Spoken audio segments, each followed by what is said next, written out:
ऐसा क्यों होता है कि हर दिन एक नया जालसाजी, एक नई कारस्तानी जिसके चीन से तार हैं जुड़े हुए सामने आते हैं और हम लोग वो रिपोर्ट करते हैं, लेकिन जिनकी जिम्मेदारी होती है इनको पहले ही खत्म करने की, वो सिर्फ देख रहे होते हैं।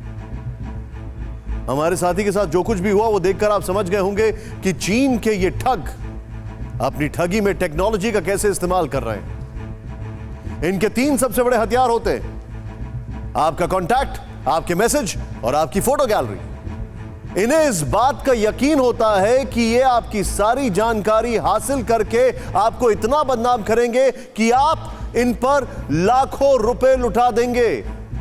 लेकिन अफसोस और दुख की बात यह है कि लोग शर्मिंदा होकर फांसी भी लगा रहे हैं। आप ये जानकर चौंक जाएंगे कि चाइनीज लुटेरों की इस टोली ने कुछ साल पहले चीन के ही नाक में दम कर रखा था। चीन के लाखों लोगों को ठीक इसी तरह शिकार बनाया था, लेकिन चाइनीज सरकार के हंटर ने इन कंपनियों को चीन छोड़ने पर मजबूर कर दिया। क्या भारत सरकार को ऐसे ही सख्त कदम उठाने की जरूरत नहीं है? खुद देखें।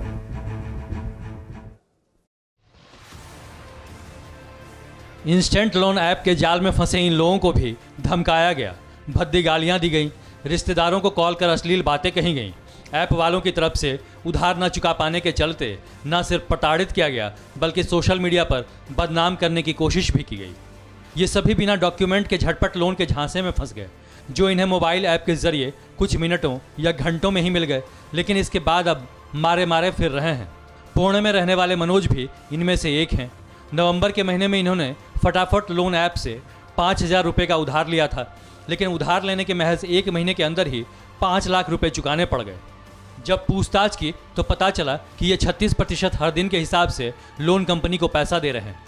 पैसा चुकाने के अलावा इनके पास कोई और रास्ता नहीं था। बदनामी से बचने के लिए इन्होंने जैसे तैसे पैसा चुकाकर अपना पीछा छुड़ाया। तीसरे दिन से ही कॉल आना शुरू हो जाता था, चौथे 5वें दिन तक चलता था।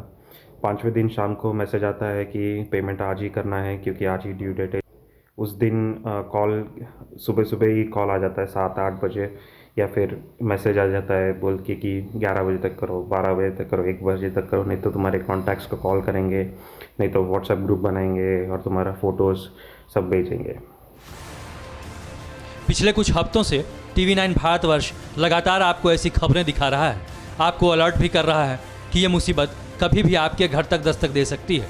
अगर आप अभी अलर्ट हो जाते हैं तो इन जानलेवा ऐप के शिकार होने से बच जाएंगे। जिन लोगों को बैंक से लोन लेने में दिक्कत होती है, उन्हें मोबाइल ऐप्स के जरिए आधार कार्ड, एक फ़ोटो और सैलरी स्लिप से आसानी से मिनटों में लोन मिल जाता है।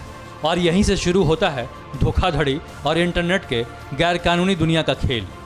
और लोन देते ही चाइनीज़ कंपनियां ग्राहक के फ़ोन से पर्सनल डाटा जैसे तस्वीरें और फ़ोन नंबर चुरा लेती है, जिसका इस्तेमाल भविष्य में ग्राहक को ब्लैकमेल करने के लिए किया जाता है।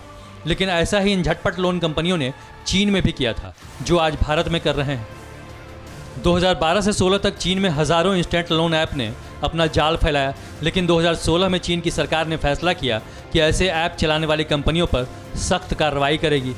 ये ऐप कंपनियां भी लोगों से पैसे की वसूली के लिए वही हथकंडे अपनाती थी जैसा अब भारत में किया जा रहा है, यानी लोगों के कॉन्टैक्ट्स, पर्सनल फोटोग्राफ और सोशल मीडिया अकाउंट का गलत इस्तेमाल। 2016 में ही चीन की सरकार ने एक कमेटी बनाई और इन ऐप्स की पूरी पड़ताल करवाई। साथ ही फटाफट लोन देने वाली कंपनियों को 2 साल का समय दिया गया और फिर इंडस्ट्री छोड़ने का आदेश दिया। शायद यही वजह है कि अब ये कंपनियां भारत में अपना जाल फैला रही हैं, क्योंकि चीन में इनकी दुकान वहाँ की सरकार ने बंद करवा दी और वह भारत में कभी अशोक, कभी मनोज तो कभी राजीव जैसे लोगों को कर्ज के जाल में फंसा रहे हैं।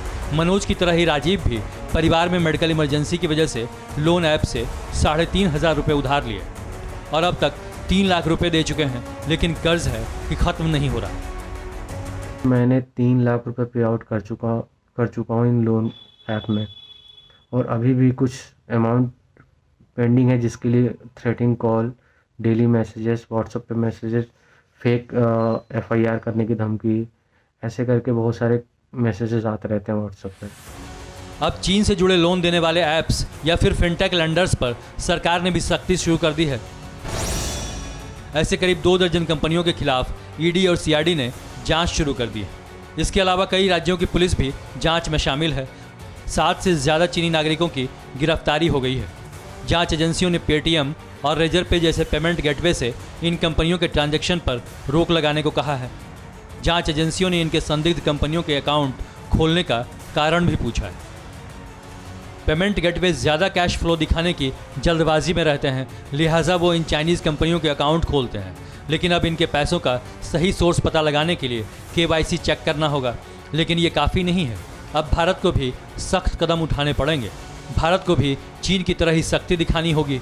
दोषियों पर कार्रवाई का हंटर चलाना होगा ताकि हिंदुस्तान में कोई और शख्स फांसी के फंदे तक न पहुंचे, सोशल मीडिया और रिश्तेदारों में अपमानित न हो। TV9 भारतवर्ष आपको बार बार चाइनीज साजिश पर अलर्ट कर रहा है ताकि आप सावधान रहें। आपको खास तौर से KYC दस्तावेज बिना पहचान वाले व्यक्ति या ऐप को नहीं देने चाहिए। जरा ध्यान से देखें ये लिस्ट। और ऑनलाइन शिकायत दर्ज कराने के लिए इस तरह के ऐप और बैंक खाते की सूचना साइबर क्राइम और एजेंसियों को देनी चाहिए। साथ ही आपको यह भी चेक करना चाहिए कि लोन रजिस्टर्ड NBFC से मिल रहा है या नहीं। आप रिजर्व बैंक की वेबसाइट पर पंजीकृत NBFC का नाम और पता जान सकते हैं। पोर्टल के जरिए आप शिकायत भी दर्ज करवा सकते हैं। परवाह देश की, सोमवार से शुक्रवार रात 10 बजे TV9 भारतवर्ष पर।